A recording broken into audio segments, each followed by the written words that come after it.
हाँ बच्चों, कल मैंने आपको बताया था कोलाइडी विलयनों के कुछ गुण बताए थे आपको।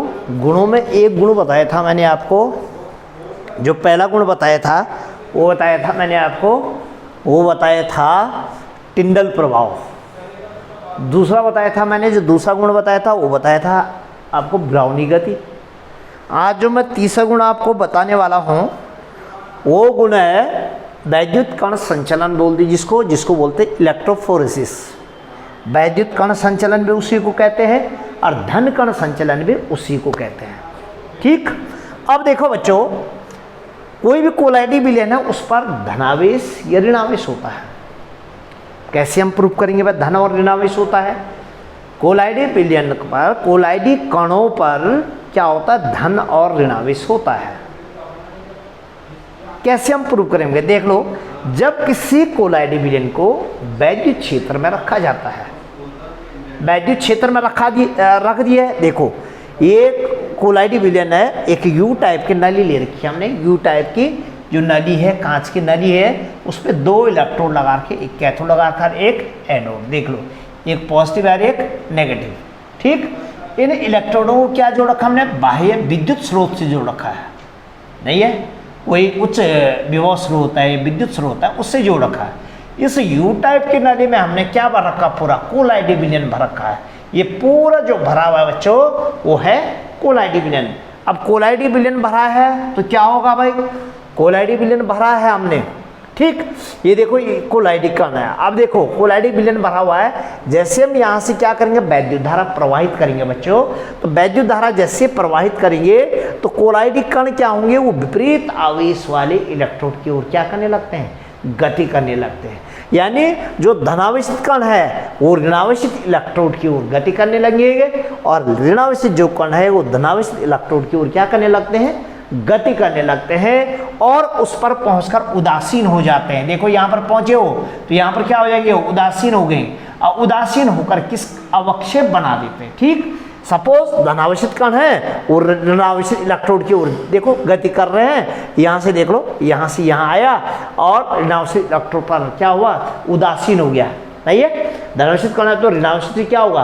बिल्कुल डिफ्यूज होगा, उदासीन होगा, यहाँ पर अवक्षेप बना दिया। या ऋणावेशित कोई कण है वो किसकी तरफ? धनावेशित कण की ओर गति करते हुए धनावेशित इलेक्ट्रोड पर पहुंचकर, उस पर पहुंचकर क्या हो जाएगा? उदासीन हो जाएगा, और उस पर क्या बना देगा? अवक्षेप बना देता है। ठीक, लेकिन जैसे हम वैद्युत धारा हटा देते हैं, वैद्युत धारा जैसे जो उच्च विभव स्रोत से अगर हम वैद्युत धारा देना बंद कर दें तो इन कोलाइडी कणों की गति अपने आप ही क्या हो जाती है? रुक जाती है। फिर जैसे वैद्युत धारा प्रवाहित करेंगे, फिर वो कोलाइडी कण क्या करेंगे? विपरीत आवेश वाले इलेक्ट्रोड की ओर क्या करने लगेंगे? गति करने लगेंगे, और उस पर पहुंचकर क्या हो जाएंगे? उदासीन हो जाएंगे।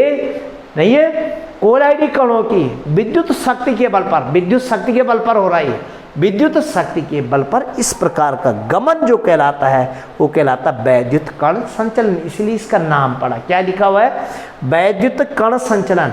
वैद्युत का मतलब विद्युत से और कणों का संचलन। यानी जब इलेक्ट्रिसिटी आप प्रवाहित करेंगे, जब आप करंट प्रवाहित करोगे तभी कणों का क्या होगा? संचलन होगा। तो इसको कहते हैं वैद्युत कण संचलन। क्या बोला मैंने आपको? कोलाइडी कणों पर धन या ऋणावेश होता है। जब किसी कोलाइडी विलयन को वैद्युत क्षेत्र में रखा जाता है और वैद्युत धारा प्रवाहित करने पर कोलाइडी कण क्या होते हैं? विपरीत आवेश वाले इलेक्ट्रोड की ओर गति करने लगते हैं, और उस पर पहुंचकर क्या हो जाते हैं? उदासीन हो जाते हैं। वो क्या बना देता है? वहां पर उनका अवक्षेपण हो जाता है, अवक्षेप बना देता है। नहीं है, वैद्युत शक्ति के बल पर नहीं, कोलाइडी कणों की इस प्रकार की गति जो कहलाती है उसको कहते हैं वैद्युत कण संचलन, और धन कण संचलन भी कहते हैं। धन कण संचलन इसलिए बोलते हैं बच्चों, अधिकतर क्या होते हैं? कोलाइडी कण वो धनावेशित होते हैं। नहीं, वो धन कण ही क्या करते हैं? संचलन करते हैं। इसलिए इसका नाम क्या लिखा? धन कण संचलन। धनावेशित कण ही अधिकतर, अधिक मात्रा में, सपोज 70-80% जो होता है वो धनावेशित कण ही संचलन करते हैं। इसलिए इसका नाम पड़ा धन कण संचलन। ये आर्सेनिक सल्फाइड का कोलाइडी विलयन है, तो उससे जो कण होंगे उसके धनावेशित कण होते हैं, वही संचलन करते हैं। तो क्या बताया मैंने? वैद्युत कण संचलन किसे कहते हैं? कोलाइडी कणों पर, नहीं है, कोलाइडी कणों पर क्या होता है, धन या ऋणावेश होता है। जब किसी कोलाइडी विलयन को वैद्युत क्षेत्र में रखा जाता है तो कोलाइडी कण विपरीत आवेश वाले इलेक्ट्रोड की ओर गति करने लगते हैं और उस पर पहुंचकर क्या हो जाते हैं, उदासीन हो जाते हैं। कोलाइडी कणों की विद्युत शक्ति के बल पर इस प्रकार का गमन जो कहलाता है वो कहलाता है वैद्युत कण संचलन। ठीक, ये एक क्या गुण हो गया, वैद्युत कण संचलन हो गया। ठीक, ये क्लियर हो गया होगा शायद। ठीक, इसके बाद देखो बच्चों, मैं ये बता देता हूँ आपको, कोलाइडी विलयन तो बना दिया हमने, कोलाइडी विलयनों के गुण भी बता दिए भाई। कोलाइडी विलयनों के गुण क्या क्या हैं, नहीं कौन कौन से उसके गुण हैं, जैसे मैंने बताया आपको क्या क्या बताया, जैसे शुरू में मैंने बताया टिंडल प्रभाव बता दिया, ब्राउनी मूवमेंट बता दिया, और ये इलेक्ट्रोफोरेसिस बता दिया, इसको बोलते हैं धन कण संचलन बता दिया, नहीं है, ये गुण हो गए उसके। अब मैं एक चीज़ बताता हूँ बच्चों, वो बताते हैं कि कोलाइडी विलयन का शोधन कैसे किया जाता है। बना तो दिया हमने, उसके गुण भी लिख दिए, उनका शोधन कैसे होता है, कैसे हम प्यूरिफाई करेंगे, कैसे उसको फिल्ट्रेट करेंगे, किसको, कोलाइडी विलयन। तो कोलाइडी विलयन के शोधन की एक विधि है बच्चों, वो है अपोहन, डायलिसिस बोलते हैं इसको। ये देख लो, ये अपोहन है, डायलिसिस बोलते हैं इसको, अपोहन। कैसे इसमें कोलाइडी विलयन का क्या होता है, शोधन होता है। तो देखो बच्चों, कोलाइडी विलयन को शोधन करने के लिए क्या होगा कि कोलाइडी विलयनों का शोधन कैसे करते हैं, किस तरह से उसको करते हैं। तो देखो, इसका जो सबसे पहले वो किया था थॉमस ग्राम ने। किसने किया था, थॉमस ग्राम ने एक विधि बताई थी कोलाइडी विलयन के शोधन की, उसको कहते हैं अपोहन। अपोहन क्या होता है, अपोहन है, देख लो, कोलाइडी विलयन में एक इसने क्या थॉमस ग्राम ने एक अपोहक लिया। अपोहक क्या होता है, कांच का बेलनाकार बर्तन होता है। देख लो बच्चों, ये कांच का बेलनाकार बर्तन है, इसमें आगे जो होता है वो क्या लगी होती है, पार्चमेंट झिल्ली लगी होती है। पार्चमेंट झिल्ली सेमी परमेबल मेम्ब्रेन बोलते हैं जिसको। पार्चमेंट झिल्ली का मतलब होता है जिससे विलाय के कण तो आसानी से चले जाते हैं, लेकिन विलेय के कण उसके आर पार नहीं जा पाते हैं, उसको बोलते हैं पार्चमेंट झिल्ली। तो मैंने बताया एक कौन सा बर्तन लिया, अपोहक बोलते हैं इसको। तो अपोहक, उसमें आगे क्या आई, एक पार्चमेंट झिल्ली लगी हुई है, पार्चमेंट झिल्ली उसने लगा दी। ठीक, इसको कहाँ रखा उन्होंने, एक बर्तन है, एक बर्तन रखा हुआ है, ये देख लो, इस बर्तन में एक तरफ से पानी आ रहा है, एक तरफ से जा रहा है। इसका मतलब लगातार उस बर्तन में क्या करना है, पानी चलाना है। अब क्या करना है, इस अपोहक में और जो आगे से पार्चमेंट झिल्ली लगी है उसमें कोलाइडी विलयन भर देना है। ये देखो, पार्चमेंट झिल्ली लगी हुई है, इसके अंदर क्या भर दिया, कोलाइडी विलयन भर दिया, जिससे कोलाइडी विलयन को हमने क्या करना है, शुद्ध करना है, साफ करना है, फिल्ट्रेट करना है, वो इसके अंदर भर देते हैं। ठीक, कुछ घंटों के पश्चात क्या होता है, कुछ समय पश्चात क्या होता है, कुछ समय पश्चात ये होता है बच्चों, इस कोलाइडी विलयन में उपस्थित जो घुले हुए विलायक के कण हैं, अशुद्ध कण हैं, वो इस पार्चमेंट झिल्ली से होकर के किस में आ जाते हैं, पानी में आ जाते हैं। पानी में आ गए और पानी में आकर वो क्या हो जाते हैं, बह जाते हैं, नहीं है।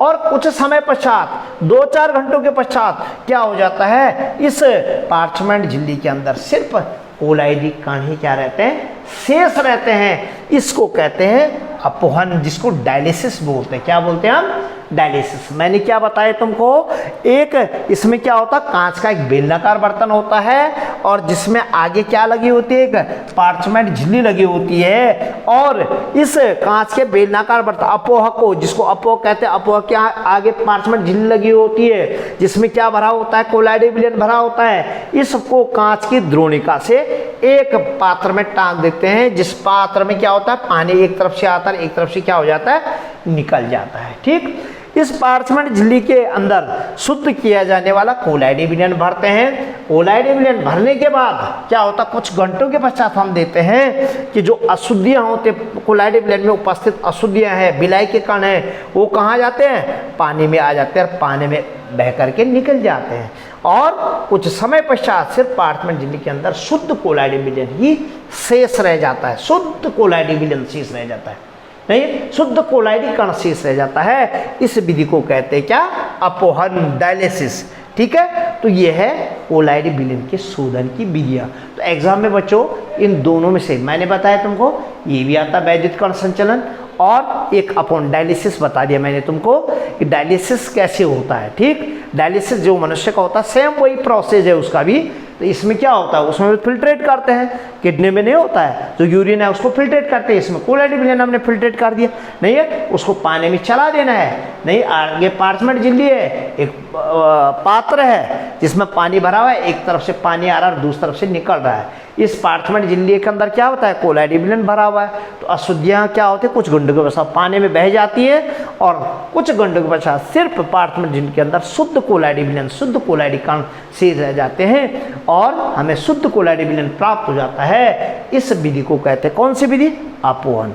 तो धन्यवाद बच्चों, आज इतना ही। अब अगले टॉपिक के साथ फिर मैं उपस्थित हुआ। ठीक है, धन्यवाद।